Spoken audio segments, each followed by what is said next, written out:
सभी को राम राम नमस्कार। कथा कहानी चैनल में आपका स्वागत है। आशा करती हूँ आप अपने परिवार के साथ बहुत खुश होंगे। आज हम जया एकादशी की कथा सुनेंगे। यह माघ महीने के शुक्ल पक्ष में आती है। इस दिन हमें व्रत रखना चाहिए। व्रत ना रख सकें तो इस दिन अन्न ना खाएं। भगवान का भजन करें, मंदिर जाएं, भगवान के नाम का उच्चारण करते रहें। हरे राम राम राम हरे हरे, हरे कृष्ण कृष्ण कृष्ण हरे हरे। इसकी माला भी कर सकते हैं। एकादशी व्रत सभी पापों से मुक्ति दिलाने वाला है, मोक्ष देने वाला है। अब हम जया एकादशी की कथा की शुरुआत करते हैं। श्री गणेशाय नमः। जया एकादशी व्रत कथा प्रारंभ।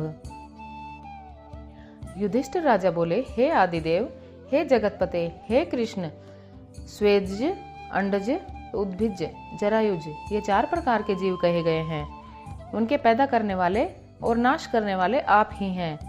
माघ कृष्ण पक्ष की जो षटतिला एकादशी है वह आपने अच्छी तरह वर्णन की। अब कृपा करके माघ शुक्ला एकादशी का वर्णन करिए। उसका क्या नाम है और विधि क्या है, उसमें किस देवता का पूजन करना चाहिए। हे राज शार्दुल, इसकी सुंदर कथा जो पुराण में कही है उसे सुनिए। मैंने पद्म पुराण में इसकी महिमा वर्णन की है। एक समय इंद्र स्वर्गलोक में राज्य कर रहे थे। देवता उस मनोहर स्थान में सुख से निवास करते थे। देवता अमृत पान करते थे और अप्सराएं उनका सेवन करती थी। वहाँ कल्प वृक्षों से सुशोभित नंदन नाम का वन था। यहाँ अप्सराओं के साथ देवता क्रीड़ा करते थे। हे नृप, एक समय इंद्र भी अपनी इच्छा से विहार करने लगा। एक समय इंद्र ने बहुत प्रसन्नता से 50 करोड़ नायिकाओं से नृत्य कराया। गंधर्व गान करने लगे। वहाँ पुष्पदंत नाम का गंधर्व गान कर रहा था। चित्रसेन नाम का गंधर्व, उसकी पुत्री मालिनी और चित्रसेन की स्त्री वहाँ आई। मालिनी का पुष्पवान नाम का पुत्र और पुष्पवान का माल्यवान नाम का पुत्र हुआ। पुष्पवती नाम की गंधर्वी माल्यवान पर मोहित हो गई। कामदेव के पहने बाणों से उसका शरीर घायल हो गया।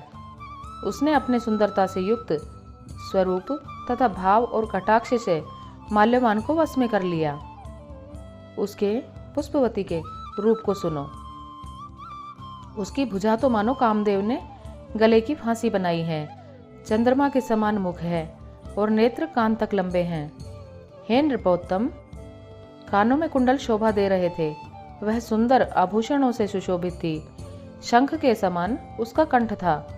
कठोर और ऊंचे स्तन थे। मुट्ठी के प्रमाण की पतली कमर थी। लाल कमल के समान शोभायमान चरण थे। ऐसी पुष्पवती पर माल्यवान भी मोहित हो गया। इंद्र को प्रसन्न करने के लिए नृत्य के लिए वे दोनों आए। अप्सराओं के साथ गान करने लगे। मोहित होने से उनका चित्त डामाडोल हो गया।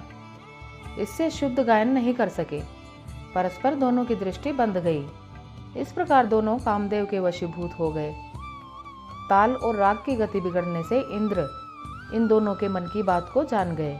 तब इंद्र ने अपमान समझकर कुपित होकर उन दोनों को शाप दे दिया। मेरी आज्ञा भंग करने वाले मूर्ख पापियों, तुमको धिक्कार है। तुम दोनों पिशाच रूप हो जाओ। मनुष्यों के लोक में जाकर अपने कर्म का फल भोगो। इस प्रकार इंद्र के शाप को पाकर वे दोनों बड़ी दुखी हुए। इंद्र के शाप से मोहित होकर वे दोनों पर्वत पर पिशाच होकर बड़े दुखी हुए। पिशाच योनि से उन दोनों को बहुत संताप और कष्ट हुआ। शाप से मोहित होने के कारण उनको गंध, रस और स्पर्श का ज्ञान नहीं होता था। शरीर में जलन होती थी। उससे शरीर पीड़ित होकर गिरा जाता था। नींद नहीं आती थी। उस गंभीर पर्वत पर भ्रमण करते हुए शीत से पीड़ित वे दोनों परस्पर वार्तालाप करने लगे। शीत के कारण दांत कटकटाने लगे और शरीर में रोमांच खड़े हो गए। पिशाच शीत से पीड़ित होकर अपनी स्त्री से बोला, हमने ऐसा कौन सा दुखदायी पाप किया है जिस दुष्कर्म से हम दोनों को पिशाच योनि प्राप्त हुई। मैं पिशाच योनि को कठोर और निंदित नरक समझता हूँ, इसलिए किसी प्रकार भी पाप नहीं करना चाहिए। इस प्रकार वे दुख से घबराकर चिंता करने लगे। दैव योग से माघ शुक्ला एकादशी आई। तिथियों में श्रेष्ठ जय नाम की प्रसिद्ध तिथि आ गई। उस दिन उन दोनों ने कुछ आहार नहीं किया। हे नृपते, उस दिन उन दोनों ने जल भी नहीं पिया, न जीव हिंसा की, न पत्ते और फल खाए। वे दोनों दुखी होकर पीपल के पेड़ के पास पड़े रहे। उसी तरह पड़े हुए उनको सूर्यास्त हो गया। अत्यंत शीतकारिणी रात हो गई। जाड़े से कांपने लगे और जड़ सरीखे हो गए। शरीर और भुजाओं से परस्पर आलिंगन किए हुए पड़े रहे। न नींद आई न सुख मिला। हे राज शार्दुल, इस प्रकार इंद्र के शाप से पीड़ित उन दोनों दुखियों की रात्रि बड़े कष्ट से व्यतीत हुई। परंतु स्त्री के व्रत और रात्रि में जागरण करने से उन दोनों को व्रत के प्रभाव से जो फल मिला उसे सुनो। हे नृपते, जया एकादशी का व्रत करने से और विष्णु के प्रभाव से द्वादशी के दिन दोनों पिशाच योनि से मुक्त हो गए। पुष्पवती और माल्यवान पहले की तरह रूपवान हो गए। पहले की तरह स्नेह युक्त और आभूषणों से सुशोभित हो गए। वे दोनों विमान में बैठ गए। अप्सरागण सेवा करने लगी। तुम्बुरु आदि गंधर्व स्तुति करने लगे। हाव भाव से युक्त दोनों स्वर्ग लोक में गए। इंद्र के सन्मुख जाकर प्रसन्नता से प्रणाम किया। उनको पहले की तरह देखकर इंद्र को आश्चर्य हुआ। इंद्र बोला, किस पुण्य के प्रभाव से पिशाच योनि दूर हुई? किस देवता ने तुमको मेरे शाप से छुड़ाया है? माल्यवान बोला, वासुदेव की कृपा से और जया एकादशी के व्रत से हमारा शाप मोचन हुआ है। हे स्वामिन, यह बात सत्य है कि उनकी भक्ति के प्रभाव से पिशाचत्व छूट गया। यह सुनकर फिर इंद्र बोला, एकादशी का व्रत और विष्णु की भक्ति करने से तुम पवित्र हो गए और मेरे भी पूज्य हो गए। जो मनुष्य शिव तथा विष्णु की भक्ति में लीन है वे निसंदेह हमारे भी पूज्य और वंदनीय हैं। अब पुष्पवती के साथ स्वर्ग में विहार करो। हे राजन, इसलिए एकादशी का व्रत अवश्य करना चाहिए। हे राजेंद्र, जया एकादशी का व्रत ब्रह्म हत्या को दूर करने वाला है। जिसने इस व्रत को किया है, हे नृप, उसको सब दान और यज्ञों का फल प्राप्त हो गया। जिसने जया एकादशी का व्रत कर लिया उसको सब तीर्थों के स्नान का फल मिलता है।